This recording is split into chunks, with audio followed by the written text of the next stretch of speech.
आज यही कारण है कि 135 करोड़ की आबादी का देश अमेरिका और यूरोप की तुलना में भारत का हेल्थ इंफ्रास्ट्रक्चर कमजोर है,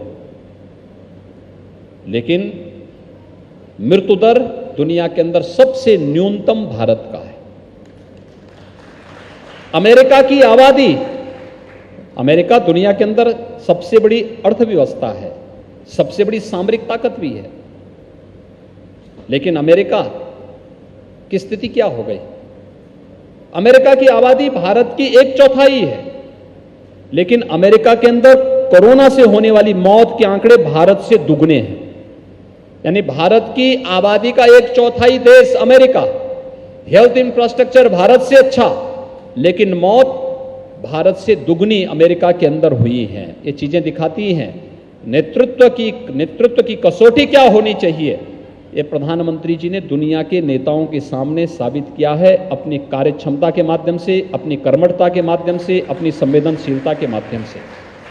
और काशी को इसका श्रेय इसलिए भी मिलता है क्योंकि मोदी जी देश की संसद में प्रतिनिधित्व काशी का करते हैं, काशी की ओर से करते हैं, और इसलिए काशी वासियों का मैं इस अवसर पर हृदय से अभिनंदन करता हूं। काशी के साथ आज हमें चौरी चौरा के इस महोत्सव के साथ जुड़ने का सौभाग्य प्राप्त हो रहा है। भाइयों बहनों, चौरी चौरा में हम लोगों ने 4 फरवरी 2021 को इस कार्यक्रम का शुभारंभ किया था और 4 फरवरी 2023 तक ये कार्यक्रम वहाँ पर चलेंगे। अनेक कार्यक्रम चल रहे हैं और हर एक शहीद स्मारक में हम लोग इस प्रकार के कार्यक्रमों को आगे बढ़ाने का कार्य भी कर रहे हैं।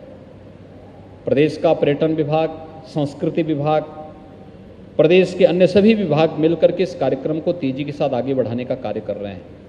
चौरी चौरा महोत्सव का शुभारंभ, इस शताब्दी महोत्सव का शुभारंभ प्रधानमंत्री जी के ही कर कमलों से हम लोगों ने प्रारंभ किया था और ये कार्यक्रम चल रहे हैं और आज मुझे प्रसन्नता है कार्यक्रम काशी में आज यहाँ पर हो रहा है। प्रधानमंत्री मोदी जी ने आप सबके सामने, पूरे देशवासियों के सामने एक लक्ष्य दिया है कि हमने 75 वर्ष की आजादी को देखा है, एक उभरते हुए भारत को, एक भारत श्रेष्ठ भारत को हमने देखा है।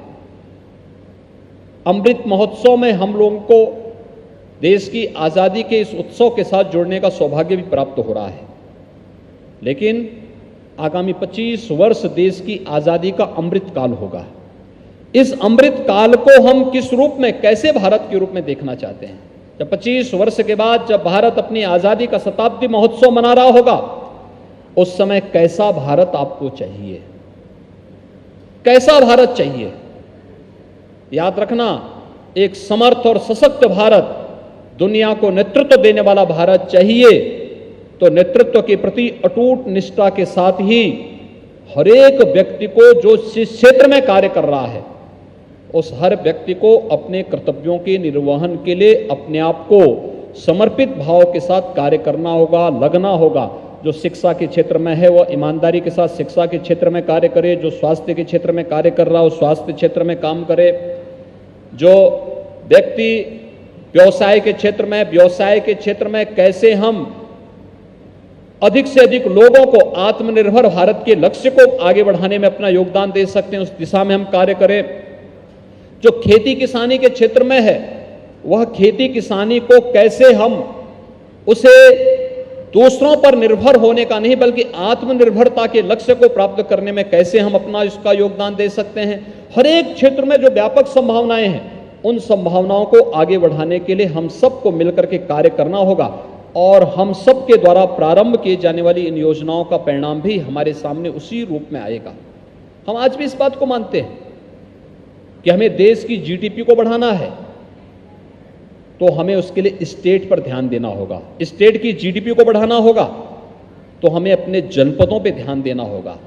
हमें जनपद की जीडीपी को बढ़ाना है तो हमें अपने नगर निकाय और अपने ग्राम पंचायतों को आत्मनिर्भर बनाने की दिशा में कदम बढ़ाने होंगे। ये सब सरकार पर निर्भर रह करके अपने आप को असहाय महसूस न करें, बल्कि अपनी इनकम को स्वयं बढ़ा करके आत्मनिर्भरता के लक्ष्य को स्वयं प्रदान करें, उस दिशा में अग्रसर हों। और ये संभावनाएं हैं उत्तर प्रदेश के अंदर, हर ग्राम पंचायत, हर नगर निकाय के अंदर ये संभावना है और उस संभावनाओं को आगे बढ़ाने के साथ हमें आगे बढ़ना होगा। मैं डीएवी पीजी कॉलेज से इस बारे में यहाँ की प्राचार्य जी और यहाँ की टीम से कहूँगा, काशी विश्वनाथ धाम प्रधानमंत्री मोदी जी की आत्मनिर्भरता के उसी लक्ष्य को आगे बढ़ाने की दिशा में किए जाने वाले एक कदम का एक बहुत महत्वपूर्ण एक लक्ष्य आप सबके सामने निर्धारित किया गया है और इस दिशा में हमें अब अपने कार्यक्रम को आगे बढ़ाना होगा। विश्वविद्यालय को, महाविद्यालय को इस दिशा में अपने कार्यक्रम रखने पड़ेंगे कि आखिर काशी विश्वनाथ धाम बनने के पहले यहाँ की स्थिति क्या थी, यहाँ की सामाजिक स्थिति, वहाँ की धार्मिक स्थिति, वहाँ पर व्यवसायिक स्थिति क्या थी। काशी विश्वनाथ धाम बनने के बाद कैसे कैसे यहाँ की सामाजिक स्थिति पर, धार्मिक स्थिति पर, आध्यात्मिक स्थिति पर, आर्थिक स्थिति पर परिवर्तन हुए हैं।